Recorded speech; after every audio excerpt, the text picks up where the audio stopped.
Hello everybody and welcome to Melchester Model Railway.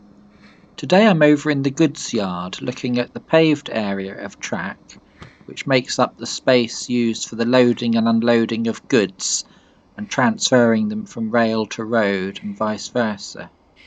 It also incorporates the coal staiths which you can see just coming up on the right. And the line then, having passed through the goods shed, continues on round this curve into the factory area itself. I've been considering for some while extending the hard standing base to cover the two sidings which you can see here make up part of this area. This will allow more space for road vehicles and hopefully allow a much more practical space for road vehicles to operate in when loading and unloading, hopefully giving it a less cramped appearance. It will also help to make the two sidings blend in to this area and differentiate a little bit better from the main running lines. Anyway, I wanted to share with you how I'm going to go about doing that, and that's using these tarmac cardboard building sheets from Metcalfe. I should just about have enough offcuts left from the previous area that I'd already laid, so it's just a question of sifting through to see what I have available to work with.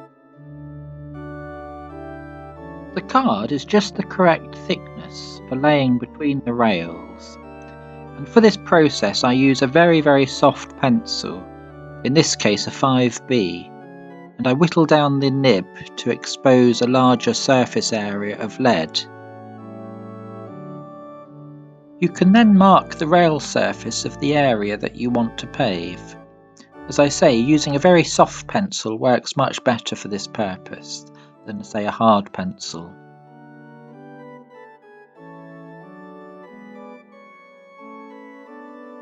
You then place a piece of card over the rails and, being very careful not to move it, line it up carefully, and then you press firmly down onto the rails so that the pencil markings will leave a mark on the underside of the card.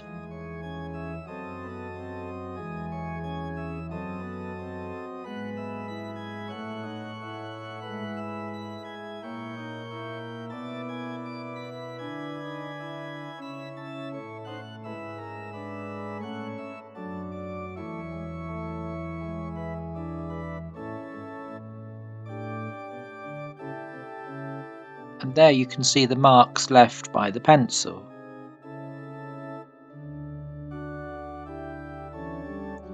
You can then simply cut these sections out using a pair of scissors, and you should end up with sections that will fit nice and snugly between the rails.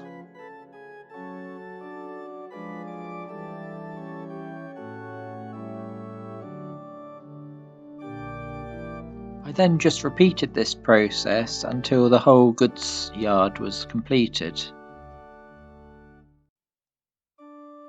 So before gluing the sections down, I think it's quite important to paint the white edges of the card. So I had a route around in my paint box and found some grey paint that would serve this purpose quite well.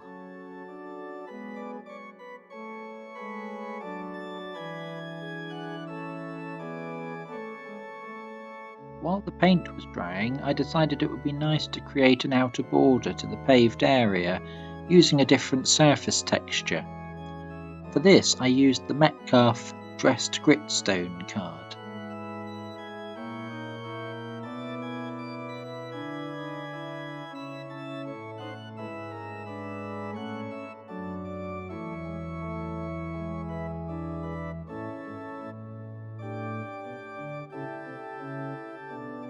Having cut out all the pieces, the next stage was to glue them in place. For this I used a generous amount of PVA, as it tends to soak into the ballast. I also positioned some scrap card to provide support for the wider sections between the tracks.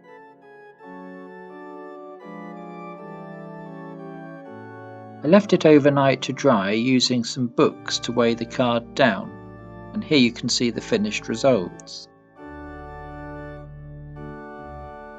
If you don't want to use any books to weigh it down, You could always bring in a steamroller. Here is my Aveling and Porter steamroller and tarmac spreader at work spreading out the hot tar.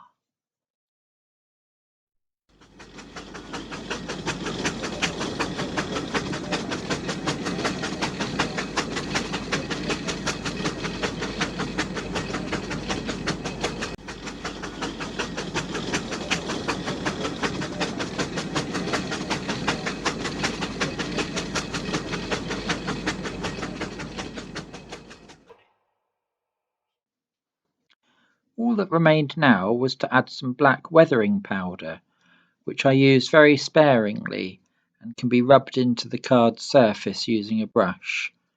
Any excess can then be vacuumed up afterwards. So that more or less completes this little area of paved track. It's a clean, cheap, quick and easy way of paving track without having to use plaster. Anyway, let's head over to the goods yard now and see it in action.